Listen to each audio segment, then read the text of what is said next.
Nasaktan ka ba? Driver na to! Hoy! Hindi ka ba nakakakita? Sandali lang! Muntik na ma-aksidente yung anak natin eh! Bumaba ka dyan!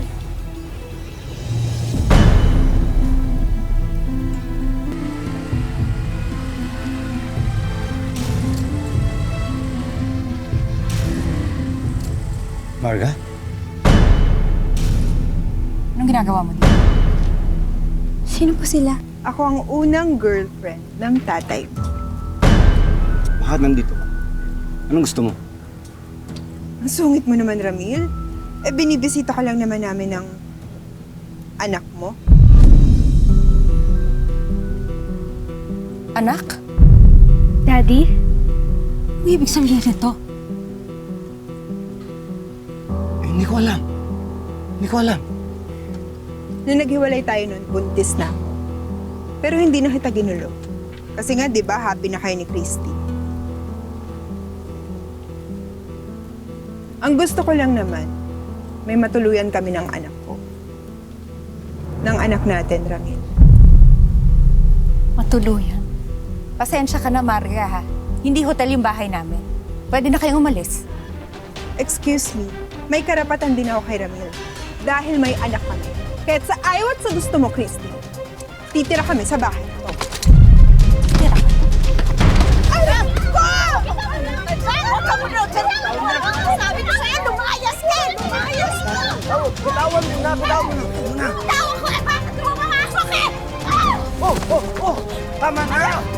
Tama na kasi! Pati mga bata nag-aaway mo eh. Ito ba gusto mo? Lumayas na kayo, kundi papabarangay ko kayo! O sige, magpaparangay ka!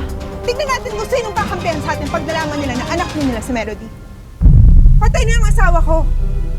Namatay siya ng punong-puno ng utang, kaya kinuha ng bangko lahat ng meron kami. Wala na kami matutuluyan ni Melody.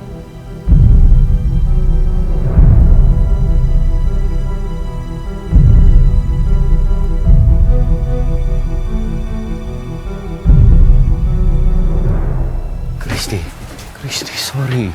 Hindi ko alam yung gagawin ko. Gulong-gulo yung utak ko. Ayoko nang pabayaan si Melody. Paano kung anak ko siya? E paano ngayon nandito na sila, ha? Paano kung malaman nila yung sikreto ni Emma? Paano kung anak ko talaga si Melody?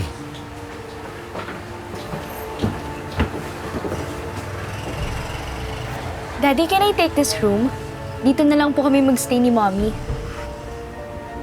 Hindi pwede. Kasi kwarto yan ng anak ko eh. Okay lang, Nay. Ipapabaya ko po muna yung kwarto ko. Pansamantala lang naman po eh. Doon na lang po muna ako sa baba. Sa dating kwarto ni Lola. Christy, masyado naman kasing mainit ang ulo mo.